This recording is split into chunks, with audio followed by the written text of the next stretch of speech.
दोस्तों, आज की कहानी है काम मैं कर लूंगी बहू, तुम काम की टेंशन मत लो।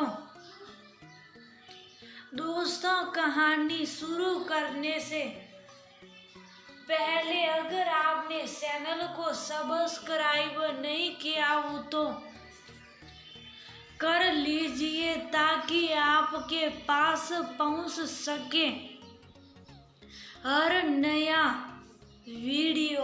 पूजा को जब से पता चला है कि 2 महीने बाद उसका पीएस का एग्जाम है, सुनकर वो परेशान सी हो गई थी। उसके पति विवेक उसकी परेशानी समझते हुए बोला, पूजा परेशान मत हो, 2 महीने की ही तो बात है। मैं और मम्मी तुम्हारी हर तरह से हेल्प करेंगे, बस तुम अपनी पढ़ाई पर ध्यान दो। तो ठीक है, लेकिन तुम ही बताओ, तुम तो सुबह ऑफिस चले जाते हो और शाम को आओगे। मम्मी के भी घुटनों में दर्द होता है, ऊपर से परी तुम्हें पता है ना रात को कितना परेशान करती है और दिन में भी मम्मी जी को चैन नहीं लेने देती। मम्मी जी जब उसे पकड़ती है तब तो घर का काम निपटता है, परी के साथ साथ घर का काम अच्छा नहीं लगता। मैं सोच रही हूँ अपने मायके चली जाऊँ, वहाँ पर भाभी और माँ है, वो परी को संभाल लेगी और मेरी तैयारी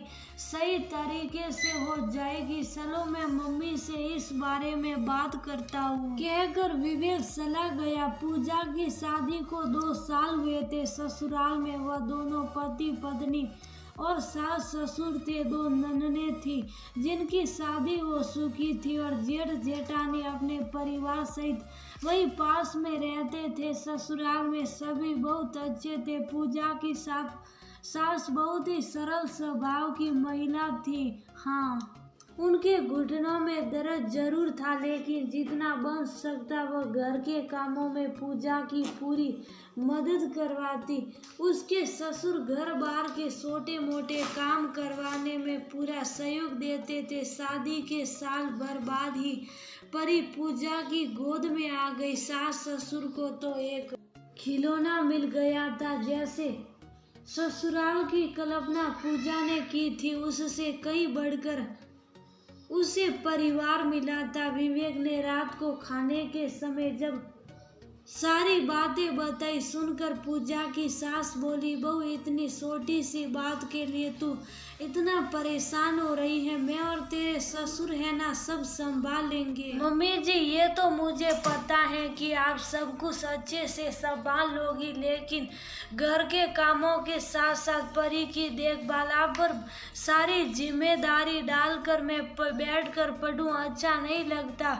लोग देखेंगे तो क्या कहेंगे, फिर आपकी तबीयत भी तो सही नहीं रहती, इसलिए मैंने मायके जाने की बात कही थी। बहू, शादी के बाद अब तुम इस परिवार का हिस्सा हो और तुम्हारी जिम्मेदारी अब हमारी है। तुम्हारी मम्मी की तबीयत भी सही नहीं रहती और तुम्हारा भतीजा भी छोटा है। अब तुम बताओ, क्या अच्छा लगेगा कि हम अपनी जिम्मेदारियों से बचकर तुम्हें वहाँ भेज दे। बहुओं ने अब तक तुम्हारे प्रति अपने सारे फर्ज निभाए, अपने इन माता पिता को भी तुम्हारे प्रति अपने फर्ज निभाने का मौका दो। बहू, कहने वालों का मुंह नहीं पकड़ा जा सकता है, इसलिए उनकी बातों पर ध्यान मत दो। ये हमारा परिवार है, इसके सुख दुख हमारे हैं और हमें अपनी आपसी सहयोग से ही उसे दूर करना है। तुम काम की टेंशन मत दो, साफ सफाई वाली तो आती ही है, अब हम उससे कपड़े भी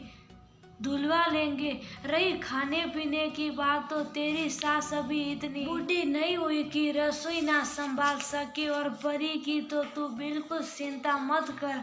तुझे पता है ना तेरे पापा के साथ कितना घुल मिल गई है, वह दिन में तो हमारे पास रहती ही थी। अब तू रात की चिंता भी मत कर, हम उसे अपने पास सुला लेंगे। बस जैसे चिंता मुक्त होकर तू अपनी माँ के घर पड़ती थे वैसे ही यहाँ भी अपनी पढ़ाई पर ध्यान लगा। तेरी बरसों की मेहनत है ये, तेरी हर परीक्षा में तेरे माता पिता कैसे रात रात भर तेरे साथ जगे होंगे। सास ससुर भी तो माता पिता के जैसे ही होते हैं।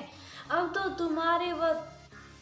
तुम्हारे माता पिता के सपनों की परिणति का समय आया है। अगर हम इसमें अपने आप से थोड़ा सा सहयोग दे सके तो ये हमारा सौभाग्य होगा। सुनकर पूजा की आंखों में आंसू आ गए। वह अपनी सास से बोली, मम्मी सौभाग्य तो मेरा है जो मुझे इतनी अच्छी ससुराल व सास ससुर मिले हैं, जो बहू की भावनाओं का इतना सम्मान करते हैं और उसके हर सपने को अपना समझते हैं। आपका आशीर्वाद हमेशा मेरे सर पर यूं ही बना रहे। यही मेरे जीवन की सबसे बड़ी सफलता होगी और मेरा हर सपना जरूर पूरा होगा।